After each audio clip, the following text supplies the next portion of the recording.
Heads up for drivers heading to and from Mankato, a major closure in southern Minnesota involving Highway 169 due to flooding. Both directions are closed from Le Sueur to Highway 22 in St. Peter. Also, 169 from St. Peter to Mankato is closed. There are several detours involving Highway 99, County Road 13, and many more roads. No timetable on how long this will last, so plan accordingly. Today, the threat of major flooding remains around many parts of the state as rivers continue to rise. Here's the latest. The Blue Earth River continues to rage around the Rapidan Dam near Mankato. Officials say the threat of the dam being breached has gone down. However, they're still concerned because the dam was built on sandstone bedrock that can further erode. The dam experienced a partial failure yesterday. There is a levee system protecting the city, and officials say they're confident it will hold up. The Army Corps of Engineers and federal officials are assessing the damage. We have team coverage for you this afternoon from some of the hardest hit areas, including North Sioux City, South Dakota. We begin, though, with Barrett Leone in St. Paul, where the mighty Mississippi continues to rise. A picnic table, now a photo stop in St. Paul. So I'm just trying to go on a walk down here and realizing that that's not exactly an option. Walking around the river might not be an option. It's up substantially from yesterday. But with some detours, Michael Austin still made his daily cycle happen. I knew there was going to be flooding. I knew the trails were flooded. It was a question of how deep. St. Paul city crews have been busy blocking off roadways, trails, and sandbagging structures. It's bad, but I think there's a difference between bad and disastrous. Now, this actually isn't the Mississippi River behind me, although it might look like it. It's actually just floodwater that's crept into Harriet Island here. And this is only expected to get worse. The river will raise another 4 feet by the time it crests on Saturday. And it's just crazy how much it's risen in just 5 days. So. Yeah. And it's not the only park with high water. In Shakopee, the Minnesota River is spilling into Valley Fair Amusement Park, causing 3 rides to close Tuesday. These photos, taken just 2 days apart, show its speed. We've had 3 years of drought. This is definitely breaking that cycle. Still, seeing floodwaters up close is a surprise. I come down here and it's a whole different world. In St. Paul, Barrett Leone, WCCO News. As you heard, the Mississippi and Minnesota rivers have not crested yet. Experts do think that will happen this weekend. Just a short time ago, Governor Tim Walz and Senator Amy Klobuchar flew over flooding in southern Minnesota. The governor says they saw major damage in cities like Henderson, Le Sueur, and Mankato, but the worst may be in Waterville. The human impact was certainly in Waterville, many more homes. The impact certainly feels pretty dramatic with up to the second floor, and I would estimate dozens and dozens of homes and certainly a lot of wet basements. The governor says flooding is impacting at least 40 counties. Even further south in Minnesota, the Des Moines River has swamped cities along its banks. Our Derek James is in Jackson to see how locals are trying to stay afloat. The West Fork of the Des Moines River runs right through Jackson. As you can see here, dikes have been set up along the Springfield Parkway and Highway 71, which is a major road here in town, as they expect that floodwaters will continue to rise over the next day or so. They say the worst is still to come. A lot of dirt is being moved along the banks of the Des Moines River in Jackson. Parts of this community of 3,300 have been fighting flooding since Saturday. Dikes have been built to hold back fast-moving waters from the bridge over Highway 71. I was on it the night it started actually overflowing, coming over the top of the bridge. This aerial video shows the scope of the damage to homes and businesses so far near the river's edge. Most of Jackson's downtown has been protected. The dikes have limited flooding at American Legion Post 130, which took on several feet of water 55 years ago. 1969, it was 1 brick up off of the sidewalk. It was about a ½ inch to an inch of going in our doors on the main floor. And our basement, when you opened the door, it was on the landing. The basement was full all the way to the rafters.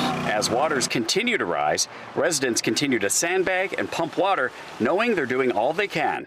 As soon as they knew, they did everything they could between the city and the county, and to make it work. The Des Moines River here at Jackson currently stands at 15.7 feet. It's forecast to crest at 16.2 sometime tomorrow night and then slowly recede out of flood stage sometime early next week.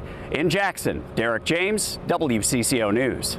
It's not just Minnesota. Record-breaking flooding is ravaging other parts of the Midwest as well. A fast-moving river brought down a railroad bridge near the Iowa-South Dakota state line. Our Jonah Kaplan is in North Sioux City, South Dakota, where cleanup is underway. Hi, Frank and Amelia. We've made it into South Dakota. We're in Union County in North Sioux City, and this is I-29 right here. This is what's been shut down since Sunday, 24 miles of it. And I want you to look here at the army of trucks, sweepers, front loaders, dump trucks, and they are not just trying to pick up all the mud and debris off the roadway, but they've got to just clean every last bit of it because, I mean, think of it. If you have mud on the highway, people are going to be traveling 70, 80 miles an hour. You can't have any slick spots. It has to be absolutely safe for traffic. There are 20,000 cars that go back and forth every day on this important corridor. And coming up tonight on the CBS Evening News, coming up soon at 5:30, we just got done talking to South Dakota Governor Kristi Noem. And we also take you to a neighborhood that when you see the destruction, it looks more like a hurricane or an earthquake than it does a flood. Frank and Amelia, back to you. All right, Jonah, thank you. As rivers crest in the coming days, communities across Minnesota will be cleaning up. Our Ubo Lee shows us the ways you can help. For weeks, rivers have been raging. From Waterville to Cook, parts of the state are dealing with devastating floods, and residents are looking for relief. The best thing you can do for anyone that you run into that might be impacted for the flood is to let them know to call 211 so that they know the resources out in their communities. Dorothy Maples leads the Salvation Army Emergency Disaster Services. The biggest thing to remember for these communities is when you show up is to first be an ear. Never assume what somebody else needs. Ask. She believes volunteering or donating money is the most effective way you can help right now. On the ground, about 25 Salvation Army volunteers are spread out across the state. In St. Louis County, serving 400 meals a day. In places like Faribault. In the process of delivering what we call flood kits. They are cleanup kits for homeowners. American Red Cross also manning 6 shelters and a temporary evacuation point. You can help these safe shelters by donating online at redcross.org or calling 1-800-RED-CROSS. As sandbagging continues in Waterville, the city set up an account at Franson Bank and Trust. You can donate online or by mailing a check. Uba Ali, WCCO News. For more information and links on where to donate, just head to WCCO.com. A damaged dam near Mankato may survive the flooding. But as Reg Chapman shows us, the dangerous situation is not over yet. The threat of the dam being breached has gone down. According to the Blue Earth County Emergency Management, the Rapidan Dam has not actually been breached. They say the structure is actually intact, but it's the waters of the Blue Earth River that is eroding the slope. The force of the water continues to flow along the new path it created on the west side of the dam. People came from across the state to see what some call the creation of a new waterfall. The experience to see what Mother Nature can actually do, being that they did see it before all of this, and to see afterwards just what water and Mother Nature can do. Others looked on in amazement, reminiscing about what the area looked like before the dam plugged up with debris, sending water over it. Memories of that home and store now hanging close to the edge of the slope. We grew up going there and getting pie. I mean, do a route, get a Pepsi, get a little ice cream, and used to go play in the river down there. The river is still moving fast, although officials say it has crested and beginning to recede. Crews use a flow meter to measure the speed of the water, all while keeping a watchful eye on the crowd. Concern now is safety of people that are too curious, to be honest with you. Keeping people safe while they watch this marvel of nature is priority number one. Officials do not believe the dam will give way, endangering people in low-lying area below. But they are concerned about the sandstone bedrock the dam is built on as it continues to erode. Now the question that has haunted this 114-year-old dam remains, does it stay or does it go? To take this thing out was like going to be $81 million. To fix it would be like $15 million.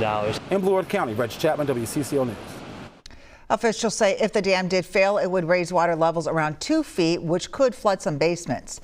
The Army Corps of Engineers is assessing the dam for damage.